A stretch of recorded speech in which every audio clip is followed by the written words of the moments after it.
श्री स्वामी समर्थ स्वामी म्हणतात, बाळा नीट लक्ष देऊ नये, मनाचा चंचलपणा सोड.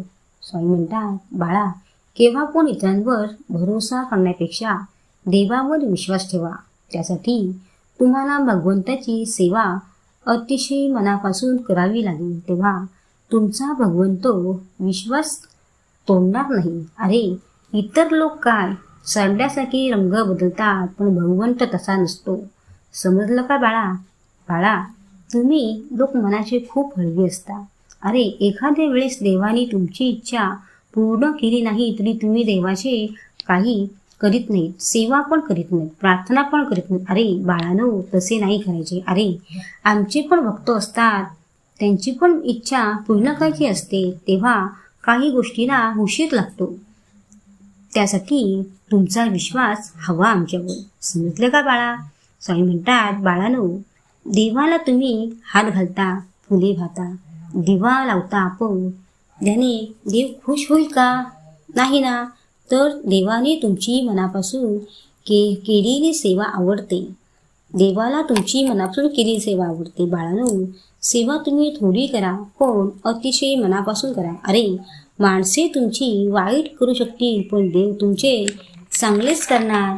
साई म्हणतात, बाळांनो जर तुमचे मन कोणी दुखावले तर वाईट वाटून घेऊ नका. अरे त्यांच्याकडे लक्षच द्यायचे नाही. बाळांनो कोणी जर तुमचा अपमान केला तर त्याचा बदला तुम्ही कधीच घेऊ नका. अरे आम्ही आहोत ना, तर मग कशाला घाबरतोस?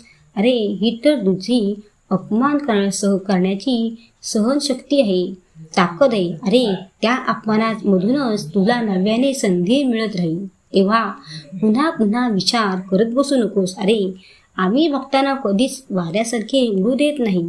आम्ही त्यांना पुन्हा नव्याने जगण्याची उमेद देतो.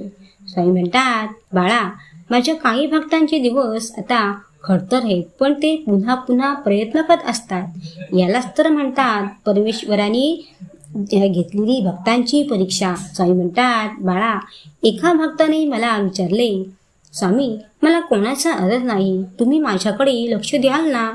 माझ्या कुटुंबाची तुम्ही काळजी घ्याल ना? मी त्या भक्ताला म्हणालो, बाळा मला माहीत आहे की तुझे कोणीच नाही, कोणाचाच तुला आधार नाही. अरे पण आम्ही आहोत ना, तुमची व तुमच्या कुटुंबाची काळजी घ्यायला आम्ही आहोत तुमच्या पाठीशी. कशाला घाबरतो? स्वामी म्हणतात, बाळा मी त्या भक्ताला माझे लेकरू मानले. अरे ज्यांची कोण नसते त्यांची आम्हीच असतो, तो भक्त आमचाच असतो. आम्ही त्याला काही इजा होऊ देत नाही, त्याची आम्ही आई